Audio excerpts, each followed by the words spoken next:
حضرت عمر فاروق کو جب ابو لولو نے فیروز نے جب تیر مارا تو ان کا پیٹ پھٹ گیا تھا نماز کی حالت میں.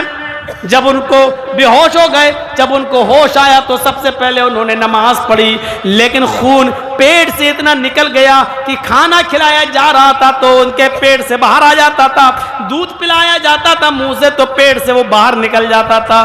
کسی نے کہا امیر المومنین اس حال میں بھی آپ نے نماز ادا کی ہے؟ فرمایا نماز کسی بھی حال میں معاف نہیں ہے, میرا پیٹ پھٹ گیا, پانی بھی منہ سے پیتا ہوں تو پیٹ سے باہر نکل جاتا ہے, لیکن نماز اس حال میں بھی مجھے پڑھنا تھی اس لیے پڑھ لی. فرمایا اگر کوئی دوسرا آدمی اس حال میں نماز چھوڑ دے تو کیا ہوگا؟ فرمایا لمن ترک لا حظ فی الاسلام لمن ترک الصلاۃ. اس حال میں اگر اس کو ہوش ہے اور وہ جانتا ہے کہ میں ہوش میں ہوں, اس حال میں اگر ہے اور ہوش میں ہے تو نماز اس کو اس حال میں بھی پڑھنا پڑے گا.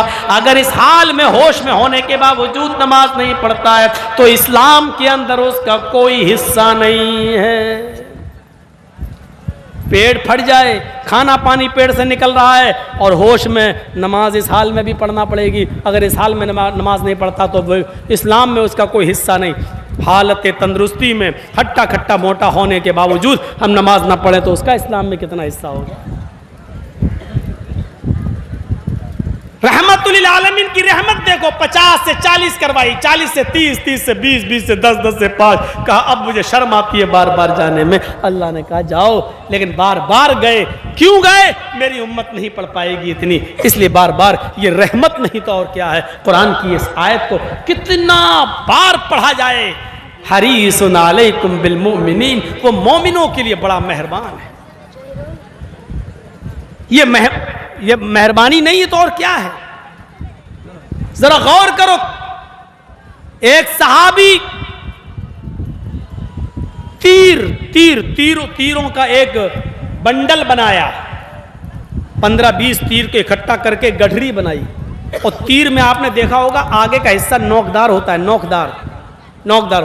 جب وہ چھوڑتے ہیں تو وہی نوک کسی کو لگتی ہے جہاں مارنا ہوتا ہے, تو نوک کا حصہ, اور ایسے لٹکاتے ہوئے جا رہے تھے, ایسے چل رہے تھے, ایک ہاتھ میں تیر اور وہ چل رہے تھے.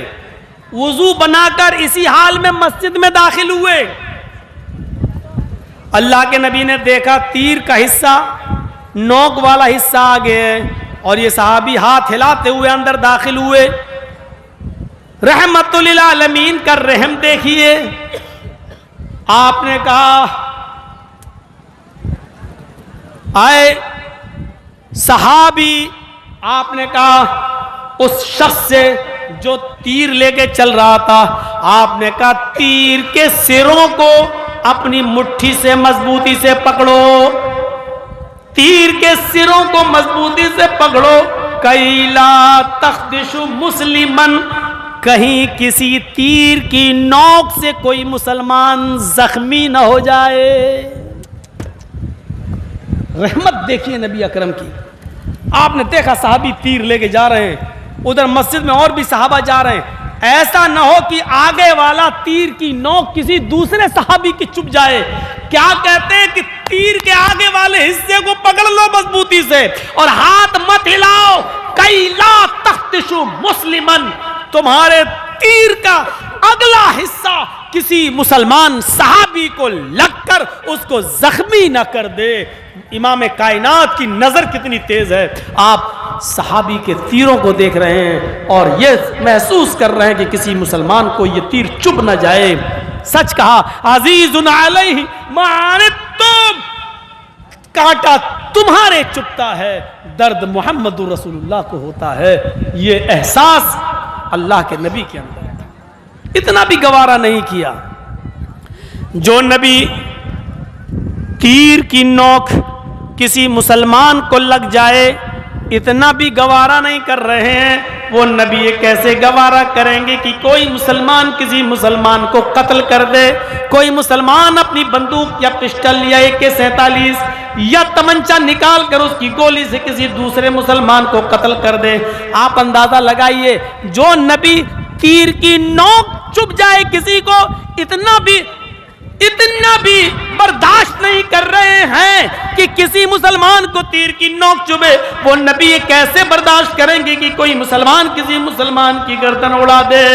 اسی لیے فرمایا نہیں، قیامت کے دن یجیء القاتل یجیء المقتول، مقتول اس حال میں لایا جائے گا جس کو قتل کیا گیا ہوگا. ایک قاتل نے کسی آدمی کو مارا، مقتول کو مارا، اس مقتول کو قیامت کے دن وہ مقتول قاتل کا سر پکڑ کر لائے گا، اس کو کھینچتا ہوا لائے گا. جو مارا گیا دنیا میں وہ اس قاتل کو جس نے اس کو مارا تھا دنیا میں اس کا سر پکڑ کر لائے گا اور اس کو کھینچتے ہوئے لا کر اللہ کے سامنے کھڑا کر دے گا اور کہے گا اللہ یہ میرا قاتل ہے، اس سے پوچھ کہ اس نے مجھے کیوں قتل کیا تھا. لما قتلنی فصل لما قتلنی، اے اللہ ھذا القاتل فصل لما قتلنی، اے اللہ یہ میرا قاتل ہے، اس نے دنیا میں مجھے مارا تھا، میں اس کو کھینچ کر تیرے پاس لے آیا. اے اللہ اس سے پوچھ کہ اس نے دنیا میں مجھے کیوں مارا تھا، اللہ اس سے پوچھ کہ اس نے دنیا میں مجھے کیوں قتل کیا تھا. مجھے تو کوئی وجہ معلوم نہیں پڑ رہی ہے، اس نے مجھے مارا تو کیوں مارا یہ آج تک ہمیں پتہ نہیں چل سکا. اس نے مجھے مارا ہی نہیں تھا بلکہ میری بیوی کو بیوہ کیا تھا، میرے بچوں کو اس نے مجھے مار کر یتیم کر دیا تھا. اے اللہ اس سے پوچھ کہ اس نے مجھے دنیا میں کیوں مارا تھا، اس نے کیوں قتل کیا تھا. مقتول قاتل کو کھینچ کے لائے گا. بہت آسان ہے کسی کو مار دینا، بہت آسان ہے کسی کی گردن اڑا دینا، بہت آسان ہے کسی کو بندوق کی گولی مار دینا. اللہ کے نبی صلی اللہ علیہ وسلم فرماتے ہیں قسم ہے اس رب کی عزت و جلال کی، اگر ایک مسلمان کے قتل میں ساری زمین والے اور سارے آسمان والے شامل ہو جائیں، اشترکوا فی دم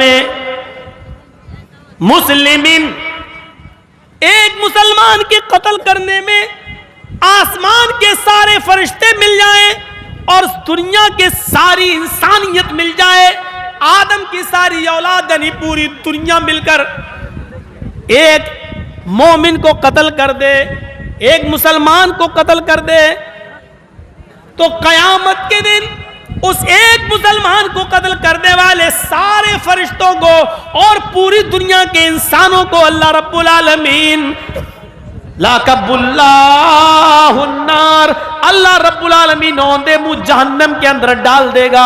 اللہ رب العالمین یہ نہیں دیکھے گا کہ اس کو قتل کرنے والے فرشتے اور دنیا میں ساری دنیا کے لوگ ہیں، اللہ پوری دنیا انسانیت کو اور آسمان کے سارے فرشتوں کو بھی جہنم کے اندر ڈال دے گا اگر وہ ایک مسلمان کے قتل میں شریک ہیں. تو ایک مسلمان کی عزت و احترام یہ ہے اللہ کی نظر میں کہ اگر ایک مسلمان کو قتل کرنے کے لیے آسمان کے سارے فرشتے بھی مل جائیں اور پوری دنیا کے انسان مل جائیں اور سب نے مل کر ایک مسلمان کو مارا تو اللہ کہہ رہا کہ میں سارے فرشتوں کو بھی جہنم میں ڈال دوں گا اور ساری انسانیت کو بھی جہنم میں پھینک دوں گا، ڈھکیل دوں گا. یہ نہیں دیکھوں گا ایک مسلمان ہی تو مرا ہے. ایک مسلمان کا احترام اللہ کی نظر میں یہ ہے، ایک مسلمان کی قدر اور اس کی منزلت اللہ کی نظر میں یہ ہے. ہم ابھی ہیں کہاں؟ کتنا آسان ہے ماں کی گالی دے دینا، کتنا آسان ہے کسی مسلمان کو بہن کی گالی دے دینا، کتنا آسان ہے کسی مسلمان کو اس کی بیٹی کی گالی دے دینا، کتنا آسان ہے اس کے اوپر جھوٹ اور تہمت لگانا اور الزامات کے کیا انبار لگا دینا، بہت آسان ہے. لیکن ایک مسلمان کی عزت و آبرو کتنی ہے اس کا احساس ہمیں نہیں ہوتا ہے.